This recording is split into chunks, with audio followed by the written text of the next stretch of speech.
Elon Musk actually ripping into the billionaire tax that we've heard about from Democrats. And a tweet writing, quote, "Exactly, eventually they run out of other people's money and then they come for you," end quote. Joining us now to discuss is Cheryl Chumley, award-winning journalist for the Washington Times and author of Socialists Don't Sleep. And she is joining us live there. All right, Cheryl, good to see you. And right on the heels of this conference that we're going to hear from the president any moment, but Elon Musk, nevertheless, blasting this billionaire's tax plan. Your thoughts on that?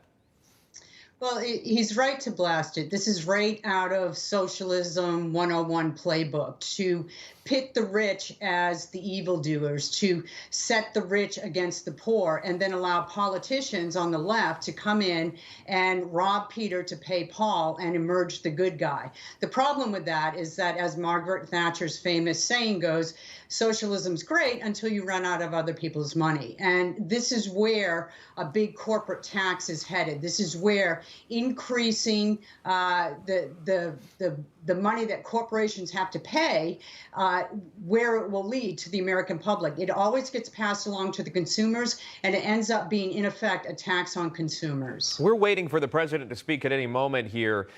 He's going to lay out the framework for the Build Back Better agenda, which obviously has changed. This continues to change. You can't get all the senators on board with this, at least Democrat senators. So now they have a brand new plan. But Cheryl, how do you sell this to the American people? What has to be in it from this White House to get constituents on board with this? That's a really good question, because the way I see this drop in the funding that is now being requested by Joe Biden is an actual real case, real life, real time example of socialism crumbling before our eyes. If you recall, Joe Biden and the Democrats for years now have campaigned on big giveaways, using taxpayer dollars to give programs like child care and community college and all kinds of freebies to the American people. And it's great to campaign on that. The problem is when it comes to implementing those principles. And what you're seeing now on Capitol Hill is the rhetoric crumbling when it comes time to put that rhetoric into play. Even some Democrats in today's Democrat Party see the fallacy of just spending willy-nilly without budgeting for the future and expecting the taxpayers to pick up the dime for social justice programs. And this is why this socialism is crumbling in front of our eyes. They're having to lower the amount that they request from the American taxpayer. And in the end, that's a good thing, because it's a real-life example of why socialism in America and the free market will not work. Well, they continue to cut out the pork in it in what you described as social spending plans, socialist spending plans within this framework. But what are you left with? $1.85 trillion for what? How does this benefit the American people? I want to ask you this. The president delaying his trip to Europe to make this announcement, to get this deal done, what does that say to you politically?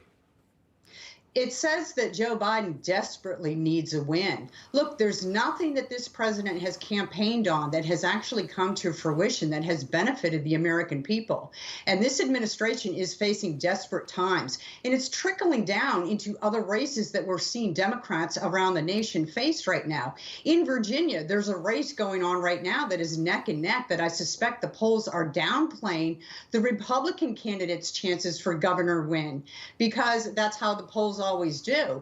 But Joe Biden has really poisoned the Democrat Party, and he's allowed the far leftist voices and forces to infiltrate. So the fact that Joe Biden is sticking around to try and push this plan through, even in its reduced form, tells me that he desperately needs a Democrat Party win. You mentioned poll numbers. President Biden's numbers continue to fall. There's no secret there, no partisanship there.